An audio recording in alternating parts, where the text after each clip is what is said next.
Haste here with Haste Draft Horses and Mules Harness Up Podcast. Hope everybody's having a wonderful Monday morning this morning.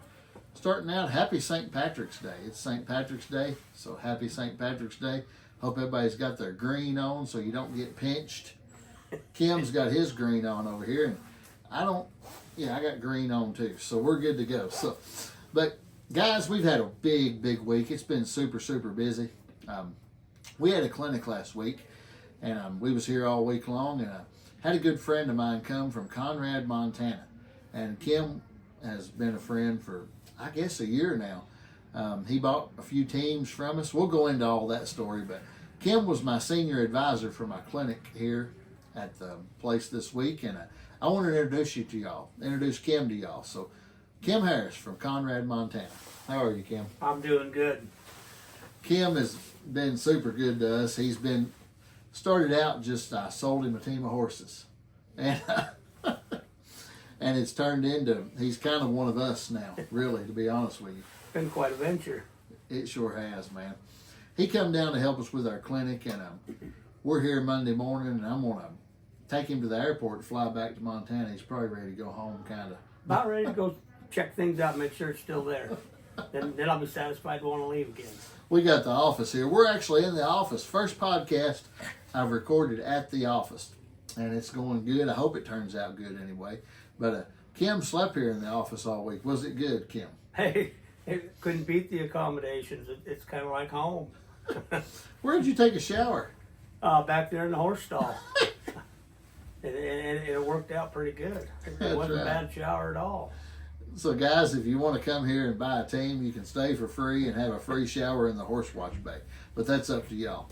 But Kim enjoys it, and it works out perfect, and we sure appreciate him. So let's talk about Kim a little bit now. I can talk all day. I want to let him talk some. So tell him a little bit about where you're from, Kim, and all that stuff. So I'm from Conrad, Montana. Born and raised there. Never left. My granddad, when he was a baby, they homesteaded from Blue Earth, Minnesota, and he was just a baby and rode a wagon train all the way out there. And I mean, I can't even imagine back in them days, but it'd be pretty cool. So he went from Minnesota to Conrad, Montana. Yes, he did. Yeah, and his family, his dad, my great granddad, he took on a piece of land, homesteaded it, whatever, and that's where I grew up, was at that homestead. So, that's pretty cool. Yeah. And you're doing something. Kim's been talking to me all week. We actually went to West Virginia together. The clinic was over Thursday, and then Friday we was all just hanging out, just chilling. All a bunch of people that was here from the clinic, and I had a call come in that wanted to buy a pair of horses and wanted to go to West Virginia, Williamsburg, West Virginia. Well, Kim's from the west side of the United States, the Rockies, and he'd never really seen the Appalachian Mountains. And I said, well, heck, I want to ask Kim if he'll go with me to take these horses to West Virginia. And what did you say, Kim? Well, it was pretty unique. We saw, some bad part of the country. We saw some really beautiful country. And the mountains, they're different than the mountains at home. But they're still mountains, and it was a fun trip. It was really cool. Y'all can watch the video of me and Kim. If you go to YouTube and type in Haste Draft Horses and Mules, you'll see a video on there called the West Virginia Trip with Kim Harris. Check that out. I did a little vlog of our video going out to West Virginia, so check that out. You may enjoy it. But Kim, what are you doing, Conrad? What are you still doing? So I grew up as a farmer rancher, and couldn't make any money farming, and then went into I was a motorcycle snowmobile dealer for a while after we sold the farm, and then went from that because of I guess relationship issues. I bought a little piece of land on the outskirts of Conrad and bought a swather, and I started custom swathing, and there really wasn't any custom swathing going on. So me and another guy, a friend of mine, were kind of the first ones to do it, and been doing that for over 30 years now. It's been pretty good. It's kind of a feast and famine business. I mean, some years are really good and some other years are pretty bad. But overall average, it's a pretty good business. A lot of the listeners on here might not know what customs, they probably don't even know what a swather is. So explain a little bit about swathing. Okay, so, yeah, and you're right, they probably don't. Windrowing sometimes gets their attention, makes them know more what's going on. But like you would windrow an alfalfa crop to bale it. We do that for grains, canola, lentils, whatever they want. And basically it's cutting it early before a combine, putting it in a windrow to kind of save it, let it dry out, and then either bale it or combine it or whatever behind us. A lot of y'all might not know, he's on the High Line. The High Line is in northern Montana, right up on the Canadian border. Yes, 60 miles from the Canadian border. And I went up there one time and sold a horse to a woman up there. She was actually at the clinic in Billings. Yep. You was there too. And I knew her and I recognized her and I said, "What are you doing here?" I sold her and her husband some cattle like 30 years ago. Wasn't that crazy? It was. I mean, it's a small world. You see people that you meet all the time. What was her name? Help me. Glenda? No. I never can remember her first name and the last name I should know, but I can't think of her right now at the moment. Well, shout out to you up on the High Line. You know who you are. She's like a middle-aged lady. Griffin. Yeah. Griffin, yes. Her last name was Griffin. Griffin Farms. Yeah. And this older lady, her husband has since then passed away. And she is still on the High Line. That lady's running those farms still till this day, those ranches. Yeah. And growing crops, and super good lady. I really enjoy her. She got a head full of knowledge about living up there and working on the High Line. I never forget the time I went up there. I went to her place. Donna Griffin. Donna Griffin. Shout out Donna Griffin. We appreciate you. I went up there to deliver that horse I sold to her. I thought I was in the middle of nowhere. It was wild, man. Gravel roads and just wheat fields as far as I could see. It's kind of an acquired taste. Is it like that in Conrad? Yeah. It's in Conrad, you can look any direction. You look north, there's the Sweetgrass Hills. You look east, you got the Bear Paw Mountains. You look south, you got the Highland Mountains. And you look west, you got the Rocky Mountains. So you're sitting there on some, it's not totally flat, but it's virtually flat farm ground. Golden Triangle of Montana, best wheat producing country there is. And but you got mountains all the way around you, easy access. I'm coming out there.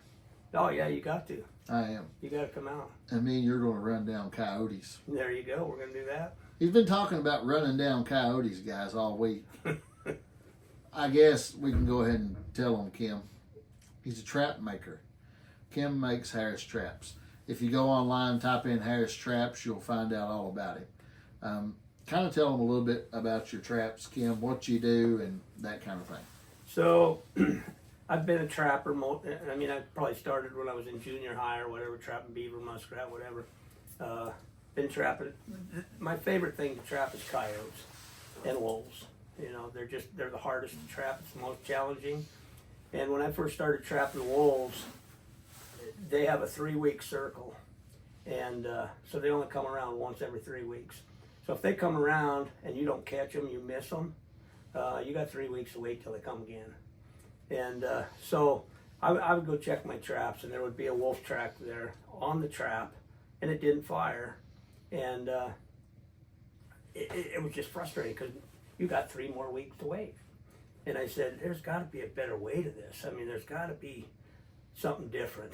And so I scratched my head, and it took me 2.5 years. I was OCD over this trap, 24/7, couldn't do nothing else, couldn't sleep, nothing. And finally came up with this trap. Every trap on the market has a tip pan. You put a latch over the jaw, and you put the pan on it, and it's set. And or the pan latches over the trigger itself with no dog, and it's called a tip pan. If you have a tip pan trap, 40% of that trap is dead zone. In other words, an animal can step inside that trap, but he cannot set that trap off. So what I came up with was a pan that went straight up and down, and no matter where they step on inside the jaws, it fires the trap. So it opened up that whole, it's a whole new game. It's actually kind of ahead of itself, you know, and there's a lot of people out there that haven't grasped what it is, but you can use a way smaller trap and trap the same animal because you've opened that up and you now have 100% of that area to catch that animal. And so that's how it led to what I've done with the trap.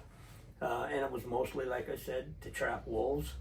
And then I took them out, put them on the market, and everybody's like, when are you going to build a coyote trap? And I said, I don't know. I said, you know, I'd like to, if I can do it cost effective and make it work, I am going to build a coyote trap. Well, can't you just scale it down 30% or whatever? And I said, I don't know, I haven't tried yet, but you know, I'll have a trap here in a year or so. You can't just scale it down. It doesn't work out because part of it works out okay, but the other, like for instance, the trigger in relationship to the jaw, that doesn't just scale down and work.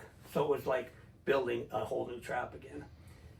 And not only was I building a coyote trap, I was building 2 coyote traps at the same time. And so that was quite the process. And I look back now, the funnest process of the whole thing was that 24/7 OCD, designing and trying this, trying that. And when you finally get it, it's like, I compare it to riding bareback horses. A buddy of mine told me one time, when you get tapped off and you finally conquered the riding ability, the skill or whatever to ride that horse and be tapped off, so you're totally in time, so whatever, it's better than sex. And I guess. And he was right. And that's kind of what that building that trap felt like. I mean, finally got everything to work, everything to click, and it worked. And it was just like, wow. I mean, it was huge. I hear Harris, is it called Centerfire? Centerfire. Centerfire Traps. Yeah. Yep, and I named it that because you got the pan in the middle, goes up and down. It's kind of like a Centerfire rifle cartridge. You know, everything's right there in the middle. When you tap that middle, you got it. Damn. Yeah, damn. Well, I don't know a lot about trapping. I enjoy it. I love it. I know there used to be a huge fur market. There was. Excuse me, I'll turn that off. Oh, you're fine. These podcasts are the way they come out, Kim. We're not trying to. Yeah, you're good. We're not going to edit nothing. So. Right. So anyway, you can take your call though. I'll have to call you back because we're in the middle of a podcast. So excuse me. Yeah. Bye. I forgot where I was. Oh, which son was that? That was the middle one. I have 3 of them, and that was the middle one. He's probably the most interested in the trap and the business and whatnot, but hasn't committed yet. But anyway, I forgot where I was before, but no, it's been a huge venture taken on, kind of created a new lifestyle in a way. That's kind of awesome. When did you start the traps? So I started, well, when I came, kind of a unique story to this is when I thought of it, I was laying in a canvas tent on a cot in the middle of the Bob Marshall Wilderness trapping wolves. And I'd go check, and I'd have one of them where they stepped and it didn't fire and whatever. And I went back and I checked all the traps that day, and I went back and I laid down on the cot and I took a little nap. Thought I was taking a nap, resting or whatever. And all of a sudden it jumped in my head, and I was like, I know how to fix that. And so at that point, now I'm back there in the middle of nowhere, and all I want to do is get home, start this project, start going on this. And so when I got home, which was the winter of, actually I should say the spring of 2016. Okay. And so it took me till 2018, a little over middle of 2018, to get to where I had a product that I could sell. And I went to a rendezvous, had 13 wolf traps. Went to a rendezvous, and I was sitting at a table, and there was a guy there. He had trapped wolves in Russia. I can't even remember where all, but worldwide trapped wolves and tigers. And he was there, and he come up to the table, and he was looking at the trap, and he says, man, are you a mechanical engineer? And I said, no, I'm not no mechanical engineer. Are you a welder? I said, no, I mean, I know how to weld, but I'm not a welder. You know, all these things he accused me of being, and I was nothing. All I was a farm boy that wanted to fix something. And anyway, so he's kneeling down on the ground and he's looking at that thing. And he's like, we've been using the same thing for 200 years, and now we got this. He goes, this. He was just floored. He couldn't believe it. And that's the kind of response I got from, and I still get it today from a lot of people that just, they look at it and they're just, this is revolutionary. It's totally new. It's, you know, nobody's seen nothing like it. So technically in the trapping world, this is really just taken off. It is. Like I said, I'm a little bit ahead of my time. You know what I mean? Because the fur market has, it's died out because of the economy, the way it is and everything. You need Russia, Ukraine, China buying 90% of our fur, and they're not in the ball game right now. Canada was huge, but the antis have shut that down. So because of the economy and because of the fur market and stuff, it's taking a while to get going, but it's kind of the way I want it. I want it to be nice. And I've been in other businesses and you jump in and it just goes boom, and you can't handle it all. And I didn't want this to be that way. I wanted to come in at a little slower pace. So it's been working good for me the way it is right now. So guys, you can check out Harris Traps. There may be a trapper listening to this, I don't know. But one thing I did notice what you said a while ago, rendezvous. You may ought to tell the folks what you're talking about. You went to a rendezvous. Okay. Because some people may not know. If you've watched the old movies, Western movies, whatnot, my favorite show in the whole world is called The Mountain Men. Okay. And it's not that little series where they're doing everybody nowadays. It's Charlton Heston and Brian Keith, and they're the Mountain Men. And it's kind of a funny view of a trapper's world and the way it was back then. And they go to a mountain rendezvous. Well, when you had all the trappers in the mountains, pioneers, whatever, and they would have a winter rendezvous where they would kind of meet up.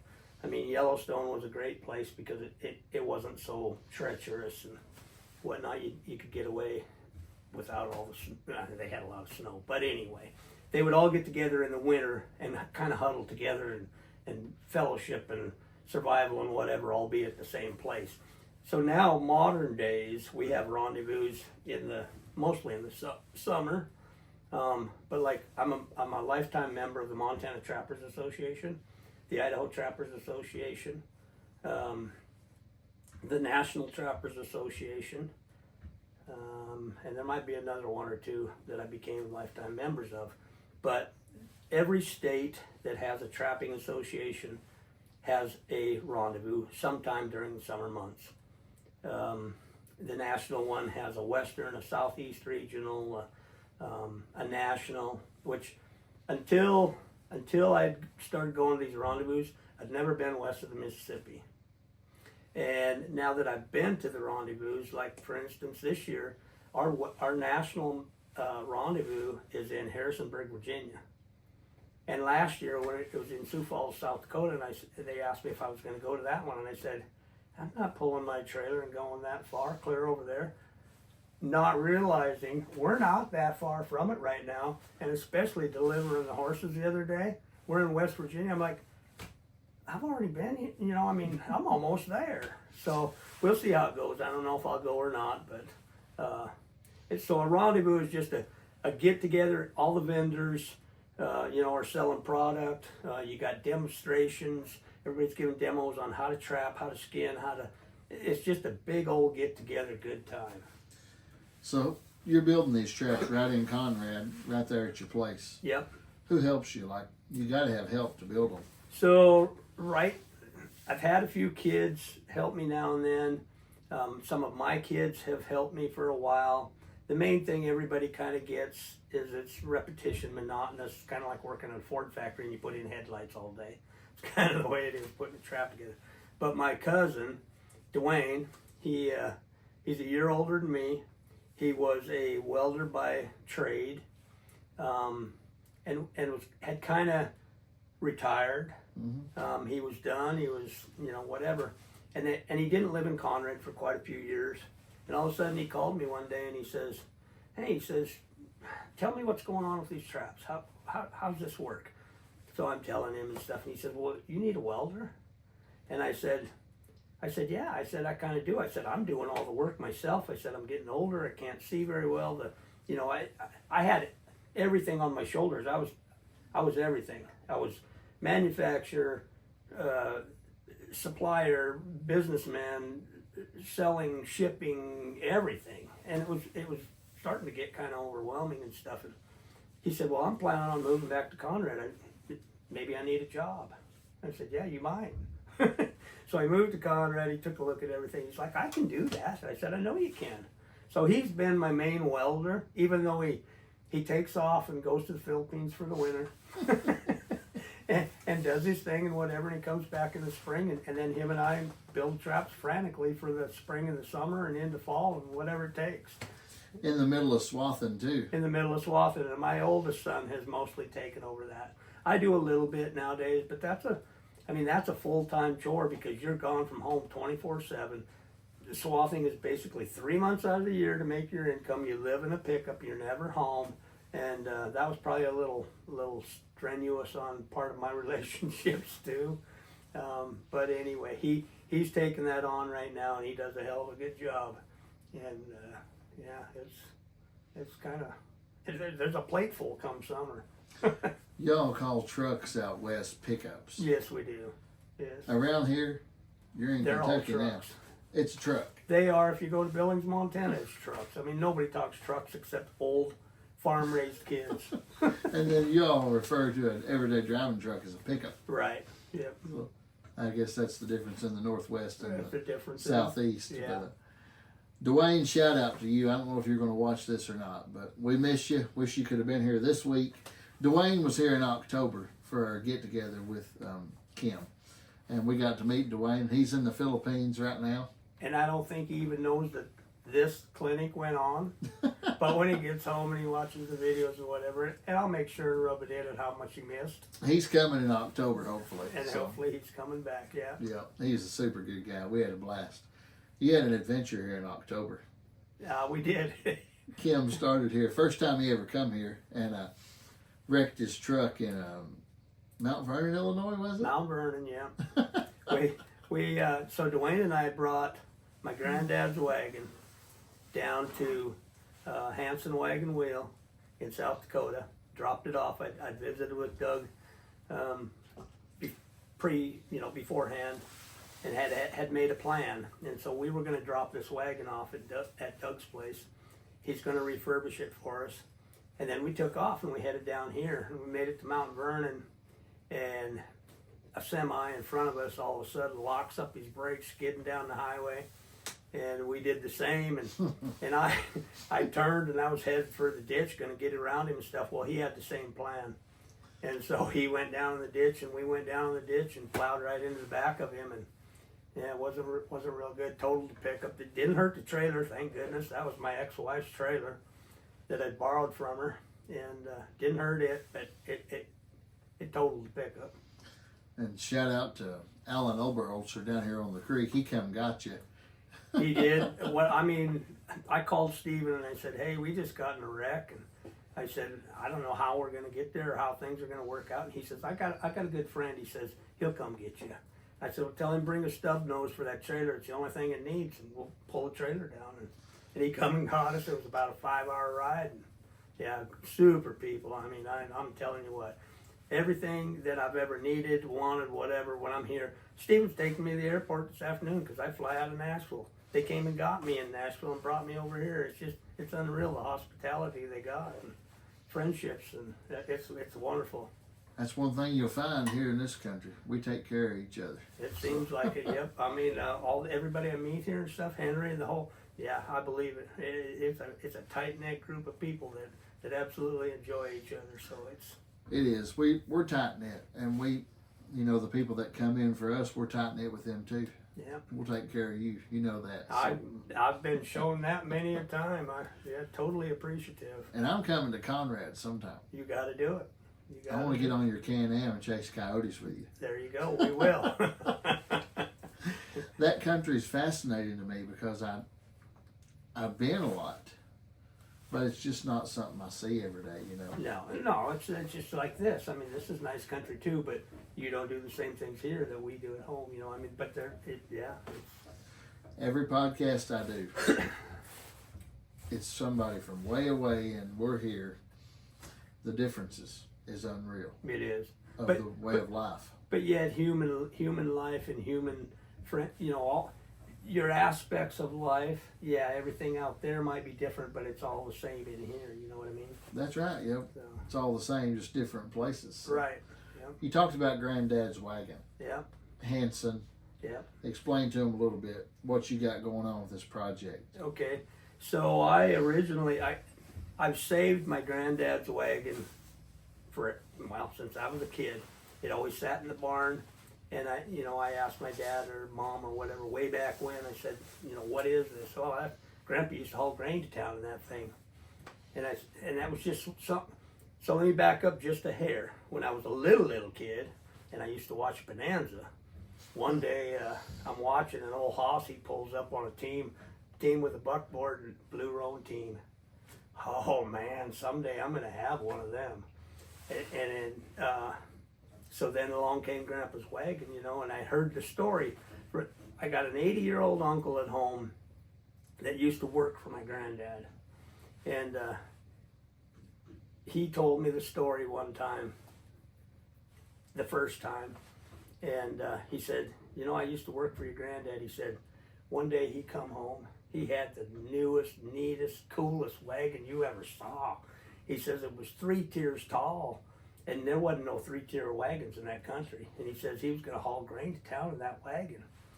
And so what he told me the story, he said what they did, they hand shoveled the wagon full of grain in the evening or the day before. It was full, it's ready to go. He hooked up, next morning got up early, hooked up a team, and he took off for town. And it was 30 miles one direction. And so he took off for town, made it to town. He would unhook the wagon, go uptown, get a room, probably go down to the bar, have a drink, and socialize a little bit. Next morning he would go get supplies, went and hooked up the wagon, dumped the load of grain, and he headed back home. And so it was a two-day process, actually 3 if you want to count the day of shoveling it full, 3-day process to get 75 bushels of grain to town and then return home. And I told my mom one day, I said, I'm going to get a team of horses like Hoss had, and I'm going to pull Granddad's wagon to town full of grain so that I can sell it for less than he did. Because farming in that country's tough, and I mean, they're still selling grain for the same price or less than he did today. And that was my goal. That's been my goal since that was probably a junior high goal that I had. And when we sold the farm, I mean, the first thing I hauled out of there was Granddad's wagon. I'm keeping this thing. It ain't going nowhere. And it sat at my place for quite a while, and I moved one other time, and it moved with me, and it's been sitting there. And then along came Blizz and Frost, and I saw that ad on your web page, your site, whatever, YouTube, and I'm like, I'm calling this guy. I'm gonna get them horses, and I'm gonna get this wagon project done. We're gonna make this happen. Well, and we can go into Blizz and Frost here in a minute, but anyway, so when we were coming down for the get together in October, I said, let's kill 2 birds with 1 stone. Let's take that down to Hansen and get this thing done. So we hauled it to Hansen. He's going to refurbish it. He said it'd take about a year, so I'm figuring about October this year we should have it. And my goal is to hook the team up, go out to the farm, because I still go out there now and then, visit the country and whatnot, and load it full of grain and pull that thing to town so that I can dump it in the elevator and sell it like Granddad did and make the venture back. Just don't ask me why. It's just something that's on my bucket list and it's going to get done. I think it's neat. You're talking about Doug Hansen. Doug Hansen, in South Hansen Dakota. Wagon and Wheel, Yep. Letcher, South Dakota. Hell of a nice guy. you know, I don't know him as good as I know you or whatever, but he's a guy I can see. I could get along with him like I do you. Oh yeah. You know, he's just a hell of a nice guy. We ordered bells from him. Yeah. For our horses for Christmas time. Yeah. He does wonderful work. He does. So this wagon, is it an Owensboro? Who do you think made the wagon? It's a Studebaker, or excuse me, it's a Peter Shuttler wagon, and I didn't really know, you know. I'm getting more all the time because I've been collecting wagons and refurbishing wagons myself and started to do some of that. And it's kind of my passion right now. But anyway, I took it down there and he looked at it. He's like, "Oh yeah, that's an old Peter Shuttler," and they absolutely love doing wagons like that. That even though it needs a new box and it is a little rough in places and whatnot, the history that's there in that wagon, that when they start tearing it apart and refurbishing, they learn so much from that. And so anyway, so he said, we pulled it there and we unrolled it out of the trailer and stuff, and he looks and he goes, "Yeah, it's a Peter Shuttler," and crawled underneath and he looked up on the back axle, said, "See that right there? It's stamped 1916. That's when that was built." And I'm like, "Yeah, cool. I mean, it's been there the whole time, but I didn't know where to look." And anyway, so we went over the whole wagon and what I want and how it's going to be, and he was going to send me an estimate and all this stuff. And yeah, I mean, I've seen pictures of other wagons that they've done, how they come out, and, you know, we sat down at his computer and looked at different pictures, and I said, "That's what I want right there. I want that thing to look like that." And the main thing that I want, because even though it's all old wood and you know, deteriorated to that point, the running gear is in perfect shape. You can barely see the pinstriping on it, but there's enough there that you can still see that pinstriping. And I told him, I said, "I want it to look old and antique, but I want that pinstriping to be visible, and I want it to stay there for a while, because that wagon is probably going to go to one of my grandchildren, you know, and I want them to be able to look at that and go, wow, that was, you know, 4 generations ago, and Grandpa redid it, and actually it'd be 5 generations, and Grandpa redid it, and yet look what we got." And who knows what it'll be like back then. It might be a piece sitting in the corner of a lot somewhere at their house or whatever. Or I mean, my one little grandson is so cowboy and so into it that he may have a team pulling that thing around. I don't know. But it's cool, and it's going to be really, when he gets done with it, it's going to be awesome. It's what it's all about. It's what it's all about. Yeah. A lot of people don't know, but those old wagons and horses built America. Yes. That's what built America. It did. I mean, just like I said, my great granddad was in Blue Earth. I don't know how he got to Blue Earth, Minnesota, but I know and Dwayne and I, when we were coming down here in October, we're driving along. It never even crossed my mind or nothing, but we're driving along, and all of a sudden, here's this big stone thing, Blue Earth, Minnesota. "Welcome to Blue Earth, Minnesota." I said, "That's where Granddad came from." I looked at Dwayne. He said, "We need to stop and take a picture." Well, we'd already passed it. We figured we were going home the same way, but we took a different route, so we didn't get our picture. But we went right past Blue Earth, Minnesota. I said, "Can you imagine driving a team, riding in a wagon from here to Conrad?" I mean, I don't know how long a venture it would have took, but it just, those people back in those days just amazed me, you know. And it just overwhelms me with emotion of what they would have went through to get there. I can tell, because we talked about it a lot on the way to West Virginia. You're like, Daniel Boone. You're like, how in the world did he find this place? I have no idea how Daniel Boone jumped on a horse and went through the Blue Hill, you know, all this country that's solid trees, and it'd probably take you half a day to ride a mile or two on a horse. Crazy. So yeah. So you met me. It was June 2023. Okay. And I had Blizz and Frost. Okay. Y'all can go back on YouTube and watch Blizz and Frost, the video. He bought them. Blue Roan geldings. Yep. Back to Bonanza. You wanted Blue Roan team. You got your Blue Roan team. What? So I called Steven and I said, "I'm interested in these horses." He says, "And they're sold." And I said, "They're sold?" He says, "Yeah." And I said, "All right, you know," and I just kind of put it out of my mind for a little bit. next morning he calls and he says, hey, he says, if you want them blue roans, he says, they're available. The guy can't do it. He's not gonna, he backed out. And I said, really? And he says, yeah. And I said, okay. I said, I don't know what I said exactly, but anyway, we struck a deal and whatever. And I said, if you deliver them to Laurel, Montana, well, he was going to Laurel anyway. I said, if you deliver them to Billings, to Laurel, I said, they're sold. And he said, well, I got a full trailer load, but I'll see what I can do. I'll call you back in 2 hours. And he called me back in 2 hours. He says, I got room. And I said, bring them on, I'm ready. And so that's when I actually first met Stephen.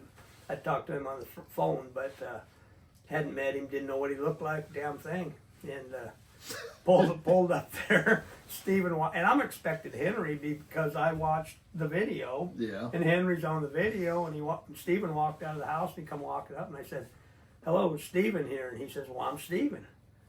I said, really? I said, I kind of had the other guy pictured. He goes, no, that's my helper, that's Henry. And so as we were walking down to pick up, the horses were in the lot down there, and Stephen and I are walking down to it, and we're talking a little bit about it, and I said, the only thing I wish is that they were mares. And he said, well, I could sell you their mothers. And I said, no, I don't want their mothers. I want the crossbred, I want the whatever. And I said, I'll be happy with the geldings. Well, shall we keep going on with the horse story, how it all ended up? Well, there's one horse story in between the horse story. This is a long story, guys, but you all are here to listen to a podcast, so I guess you can listen. But there was a team of Suffolk quarter horse Persian crosses. Yeah.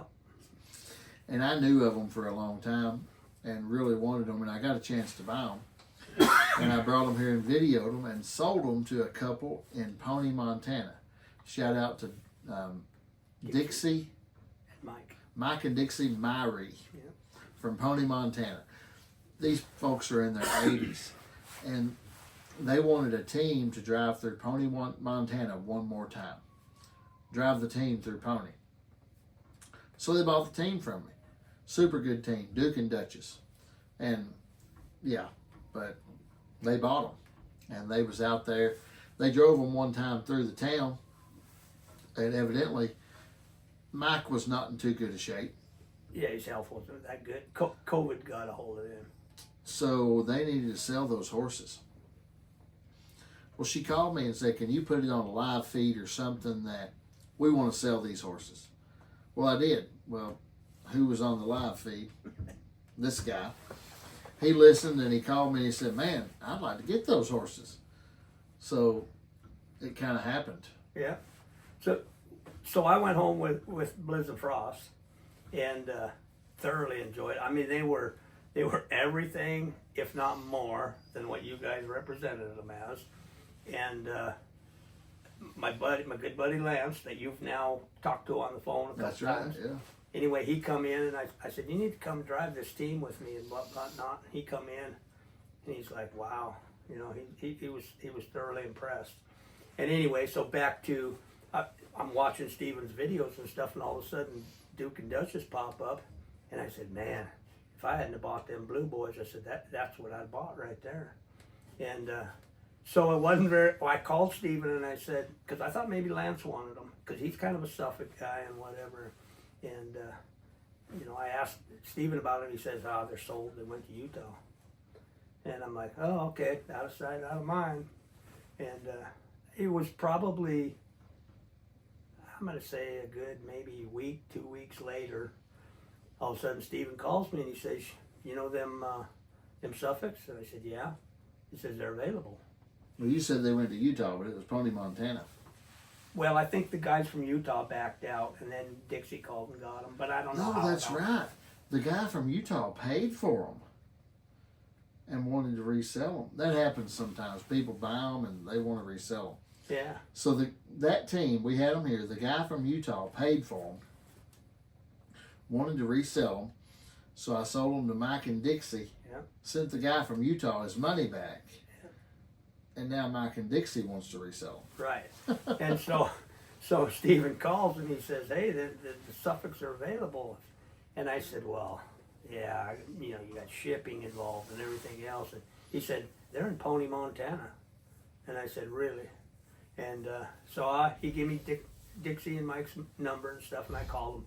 And I had a discussion with Dixie, and I said, you know, I said, I just bought this other team. I said, if you're looking to turn them overnight, I said, I'm not your guy. I said, but if you're patient, have a little bit of patience and stuff, I said, I'm your guy. I'll take them. I said, I'm thoroughly impressed with them.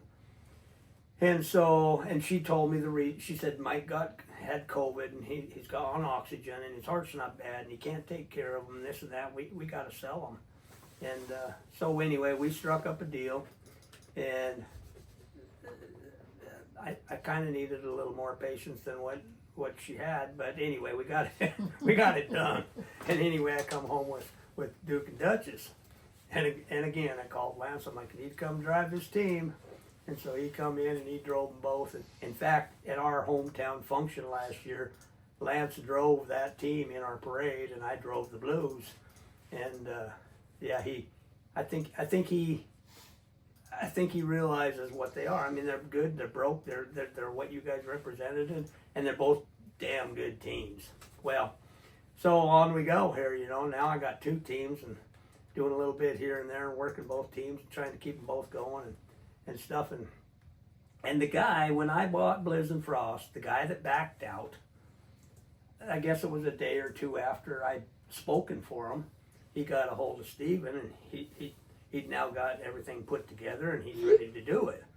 And so he came down to Kentucky and bought a team of blue mares from you.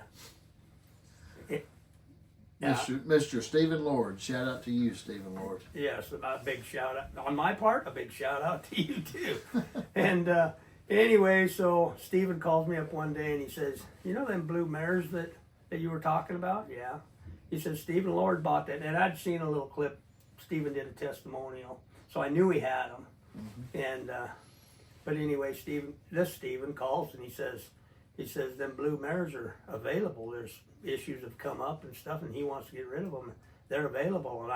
And I kind of just started laughing, you know. I said, "Man, you've already tapped me out." I said, "I'm not really in this game." And but I wanted them mares so bad. I really did. And I went and looked at them, and I made a deal with Steven. I thought I did, and I didn't have the money to pay for them right then. I had to work some things out and get spring to get here, summer get here, start swathing, make some money, do whatever. And every time I talked to him, it sounded like he was going to sell them to me. But then I'd talk to you, and he says, "Well, I think he already sold them, and this and that, and whatever." I was getting a little nervous and fidgety, you know, because I really wanted them mares. And anyway, it finally happened. You know, we got the swathing. I had the money. I called Stephen Lord. I said, "I'm coming to get him." And I mean, he was bawling when I pulled out of there. He didn't want to see them horses go, and he's betting them, and he was bawling. And I said, "Stephen, they're 2 hours away. If you want to come and drive them, if you want to come and look at them, you'll see how they're doing. Whatever it takes. If you want to, come on." And I've not heard back from him yet. You know, I mean, life moves on. I don't know what he's even doing, but Stephen Lord, you're still welcome to come and drive them, come and see him, do whatever you want to do. Well, I heard he's moved down to Anaconda or somewhere. He may have. He lives in an RV. Okay. His dog's name is Henry. Okay. Well, that was kind of funny that he's got a dog named Henry, and yeah. you know Henry, but now, as it turns out, this is an interesting part of the story. So, when I was down visiting Doug Hansen, and he says, "Now," and I told him my plans of taking a load of grain to town like Granddad did and all this stuff, and he said, "Well," he says, "when you get this wagon home," he goes, "don't fill that thing all the way up." And I said, "Why not?" And he goes, "Well, it's 100 and some years old, you know." He goes, "Even though it'll be refurbished and it's essentially a new wagon," he goes, "that wood's still old on that running gear and stuff." He goes, "If I was you," and we sat down with a little chart and figured out what was going to weigh and everything. And he says, "I wouldn't fill it all the way full." And I said, "Good point. I never really thought about it, but yeah, thanks for the info." So then that got me thinking. I'm like, you know, I don't know if Granddad pulled with a team or 4-up, you know, but according to this weight, kind of looks like it's going to be a 4-up job. And I'm like, maybe. I'm a firm believer that everything happens for a reason. And even though I might have been at poverty level for a little bit by getting everything that I'm getting coming, it's still all coming, and that I'll probably sit down and bawl when I get done with that trip, because I got my teams, I got my wagon, I got the whole damn thing, and I come through with this goal that was set back when I was in junior high. You know, I mean, it's emotional for me. It really is. It's awesome. Yeah. What's the wagon going to cost? You can say if you want. I know myself, but. Well, let's just say almost what it cost for 2 teams. So it's up there. It's going to cost. Some people don't understand what it costs to do this kind of stuff. Yeah. I mean, the wagon is going to be a lot. It's going to be a lot to get it done. And the reason is it doesn't, like I said, the running gear is perfect. They got to build a brand new box. They got to paint this whole thing so that it looks antique. They got to, and the biggest part is that pinstriping. There's one guy that they have as an outside source that does most of their stuff for them, but he hand paints all of that. Like you look at a picture of an old wagon, and it's done exactly the way it was done in the day. Exactly. It'll look exactly the same. But for him to sit down and hand paint all that stuff at, 70, 80, 85, whatever it is an hour that they charge. That's right. That pinstriping is a huge cost of that renovation. It's and cool. he told me, he said, if you wanted to lessen the cost of this and not do the pinstriping, you could get into this for way less. Well, no, what sticks in my head is the first time I ever looked at that wagon and I look underneath and I can faintly see all that pinstriping.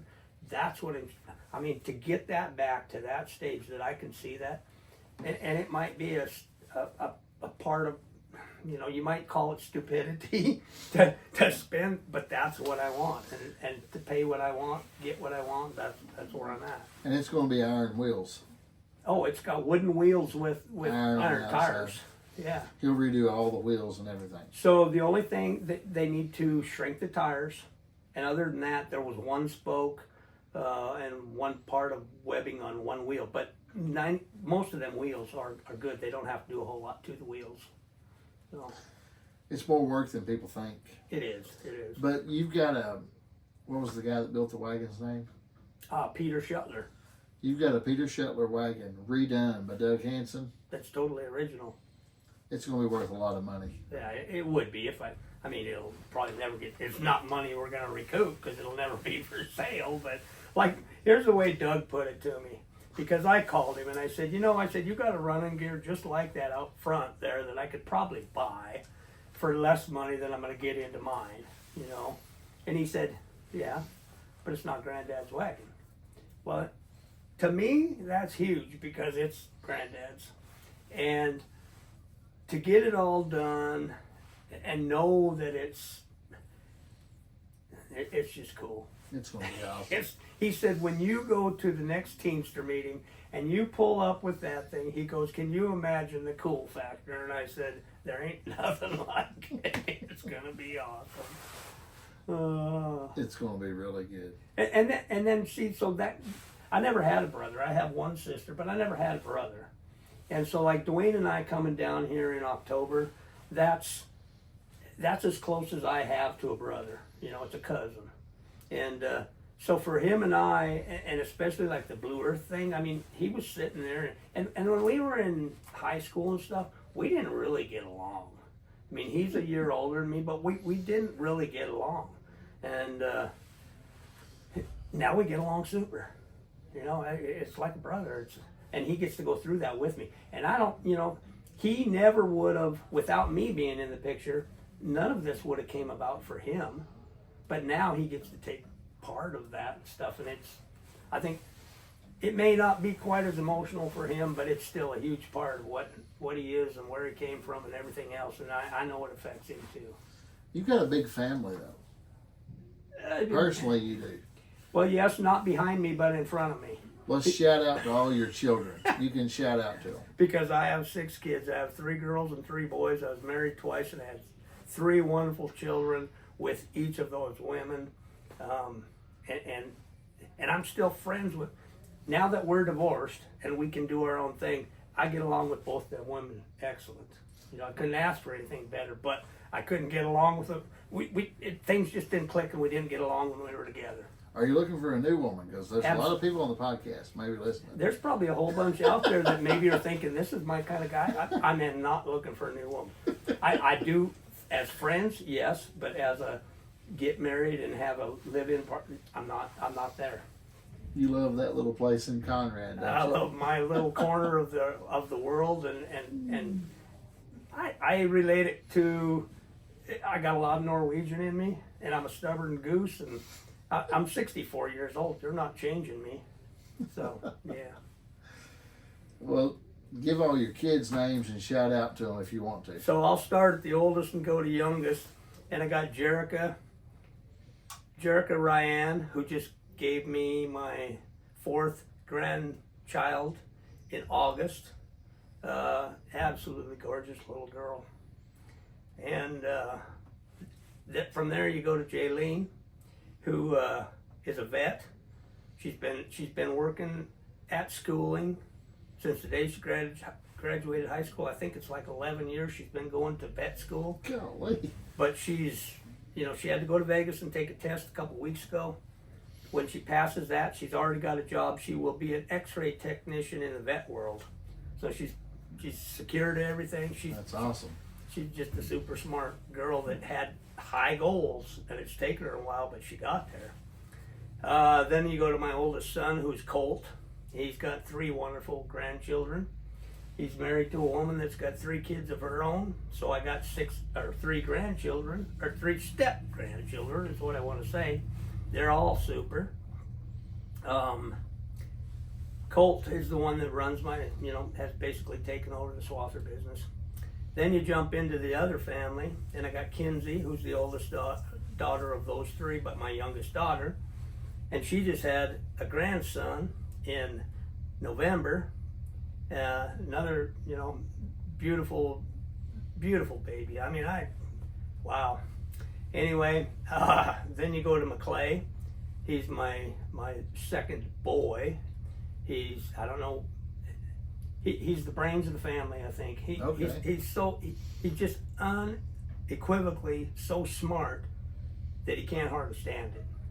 And it's hard to keep him busy and keep him focused and whatever. But he's now going to school in Bozeman to be I think he's first going to be an RN, but he'll probably end up being some sort of doctor in the end. And then you've got Taven, my youngest, who just gave me a granddaughter in September. Absolutely gorgeous granddaughter. I mean, grandchildren are the best. And how many grandchildren total do you have? So if you count the stepchildren, you got to count them as well. So, and I forgot to mention that Jerica, the oldest one, she's got 2 step boys and one of her own now. Jaylene hasn't had time to find the right person to settle down yet. She doesn't have any children. She's single and whatever, but she's absolute beautiful person. And then you go to, okay, so I'm at 3. Colt's got 6. So that jumps me up to 9. He's got 3 step and 3 real. Jumps me up to 9. And then Kinsey has 1, that's 10. Clay doesn't have any, and Taven's got 1, so 11. So I'm at 11 grandchildren. You got 6 kids, 11 grandkids. There you go. Yeah. And 2 ex-wives. Yeah. That you still have to congregate with. Right. And prior to that, my mom wanted 6 children, and she only had 2. She had me and a sister. And so you're only 2. There's only 2 of you. There's only 2 of us. Is your sister still alive? Yeah. Where's she at? She's in Conrad. Her and her husband, and they have 3 kids, and they have, let's see, 2, 3, 5. They got 7 grandchildren, 6 grandchildren, I think. But both of your parents are gone. No, my mom's still alive. Your mom's still alive? My mom's still alive. She's got dementia really bad, and she's How old in a is she? home, and she's just, February 25th, she just turned 84. So you go see her at the home then? Yeah, it's kind of hard because she doesn't, she's to the point where she doesn't even know who we are. And it really, I don't go visit her very much because it just it's just hard on me. Heartbreaking. Yeah, it's heartbreaking. It's so sad when people have to go that way. That dementia is about as bad as cancer. Yeah, I would rather, you know, have a good mind and a weak body, and you just wake up dead someday. You know. I don't know. Yeah, it's pretty hard on her. But my dad died back in 2010, so yeah. So your family's all Conrad all the way. Pretty much. Right there, really. And so back to Dwayne for a little tiny bit. He had 5 brothers and sisters, and they traveled all around. He never really was in Conrad, except for now and then. He had little blips being in Conrad. But yeah, everybody says, well, are you related to the Harrises here or there or wherever? The only relatives that I know that have the Harris name, my dad had a brother. He had 2 sons that moved to California. And those are the only 2 Harris relatives that I know of that I have. One of them had 1 son and the other one never had any children. So people ask me why I had six children. I said, somebody's got to carry on the Harris name. And just as a joke, we have a lot of Hutterite colonies in our place around us. And I always told them because I was starting my own colony. You know, there's a lot of Harrises here, around here. There's some Harrises, Pulaski County and around Kentucky here. I've sold so many traps to Harrises. Yeah. And there's a guy from Virginia, and I can't think of his first name right now. I don't know if he'd ever hear this or not, but he called me. He's like, we're related. You got to check back in your genealogy and stuff. We're related. And yeah, we might be. I don't know. Yeah, it's wild, man. All right, well, we're going to wrap this thing up. We got to go to Nashville. Yep. Well, I know. You do. I do. You're going to get on a plane. I'm going to get on a plane and fly home. Hopefully it's a good flight. Oh, it'll be good. I flew the same flight you're flying, and I love it. Guys, if you need to fly from this part of the country to Bozeman, Montana, I can go to Nashville and get on a plane round trip for, what was yours? Mine was 166 round trip. Yeah, round About trip. floored me. I'm like, I had no idea. And it's a one-way flight. You go from Nashville direct to Bozeman. No stops. It's great. It was 2 hours and 43 minutes to get from Bozeman to here. And that's what I'm going to do, and call you and say, come get me at the airport in Bozeman. There you go. Yeah. But guys, check out Harris Traps, Harris Centerfire Traps. Do you have a website or anything, Kim? So my son created a Facebook page for me, which I don't know how to operate, but I'm learning. But I don't post on it. I haven't done it. I have like 1,900 followers, and I don't know how to respond to them and whatever yet. But if he wasn't in Bozeman and me and Conrad and we could spend time together, if he was hanging out at home every day, we'd have the website up and going, and he'd be talking to people. But no, basically advertisements. I advertise in a lot of magazines, and going to the rendezvous are my 2 sources of releasing this. And I told him way back when, I said, if you put that on Facebook and everybody, it's just going to go boom. And I don't want it going boom. Well, how does somebody contact you if they want to buy traps? So get a hold of one of your trapping magazines, find my ad in there, call me by phone, or you can email me, but the best, just call me. What, you want to give that on here? Sure. It's 406-450-5961. And what's your email? My email is Harris NDZ Traps, and that stands for No Dead Zone. Harris NDZ Traps @gmail.com. So there you go. You've got a way to get a hold of him if you want to buy traps. He has video. If you go to YouTube and type in Harris Traps, there is videos that pop up. Well, people's made tons on actually trapping with your traps. Yeah. There's lots of videos online. You can find Harris Traps on YouTube. Easy. And it's becoming, just word of mouth between trappers. It's because, I get guys that call, and because of the design of it and stuff, and being new like that, you really don't get the concept of it till you get to put your hands on it. Mm-hmm. And now I've got, can I order one trap? Yeah, you can order one trap. You can order 6. You can order a dozen. You can order 20 dozen. Whatever you want, you can order. Are you still full from last night? I am stuffed from last night. Me and Kim went to Longhorn Steakhouse in Somerset, Kentucky. Shout out to Longhorn Steakhouse in Somerset, Kentucky. We had the best meal. Yep. I think we could ever have. Yep. Steak and potatoes and Onions and and stuffed mushrooms. mushrooms. And it was Yeah. great. But Stephen walked in this morning and he said, "How are you?" And I said, "I'm still full." But now we're going to go do something different. We're going to go eat Nashville hot chicken. Well, let's hope the drive there lowers our food intake. I don't know.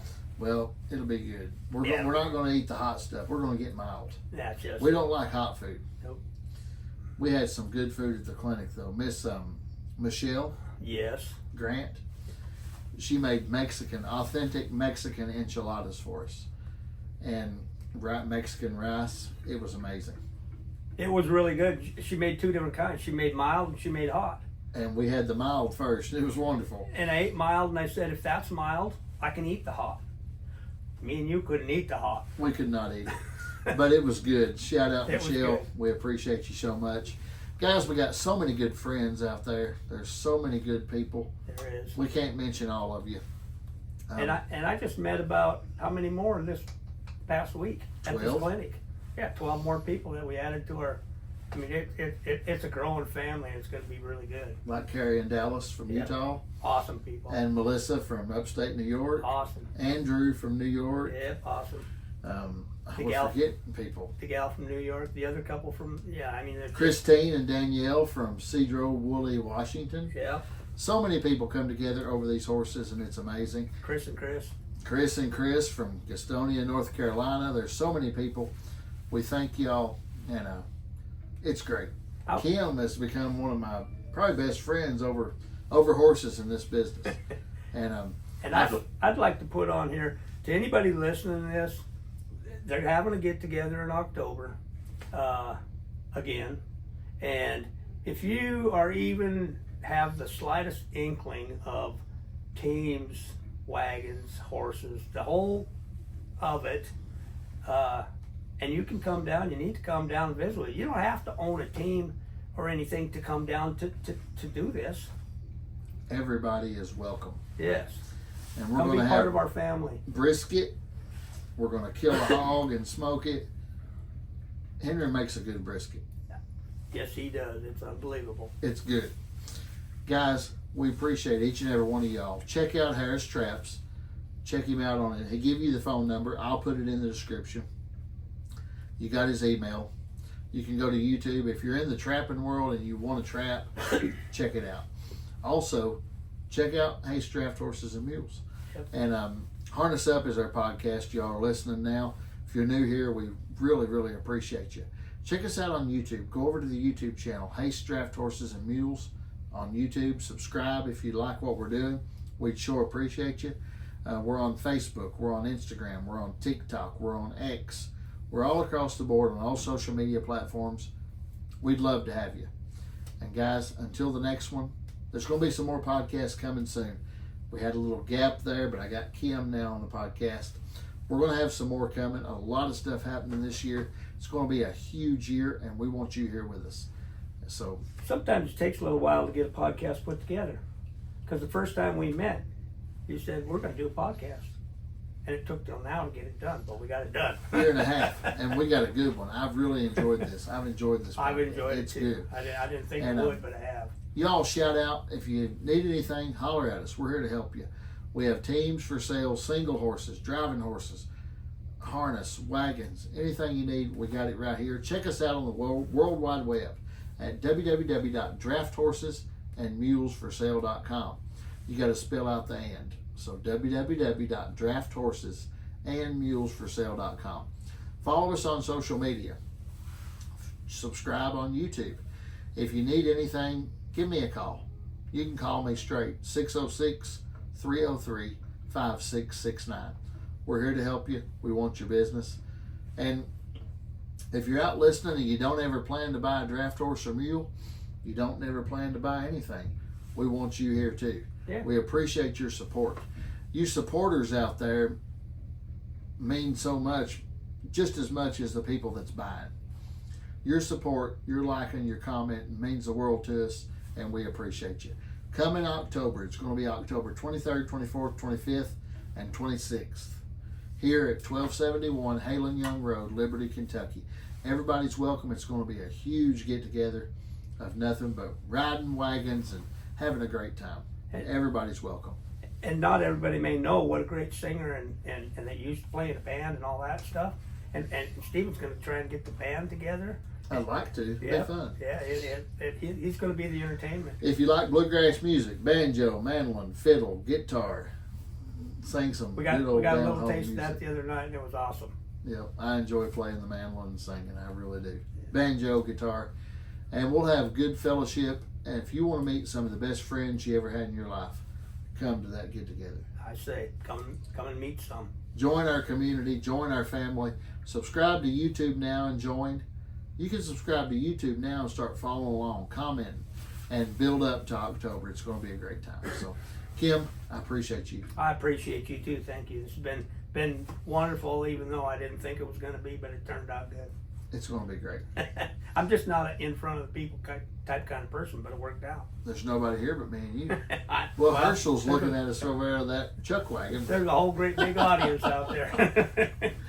Just know you got a home right here in this office anytime. I we need it. appreciate it, and it's more than accommodating. I thoroughly enjoy it. So, but guys, we're going to round this up. We could probably talk another hour, but we got to get him to his plane because he don't want to be late to his flight. So, but thank y'all. God bless you, and until the next one, keep harnessing up your team, and we'll see you soon. Bye bye. Bye bye.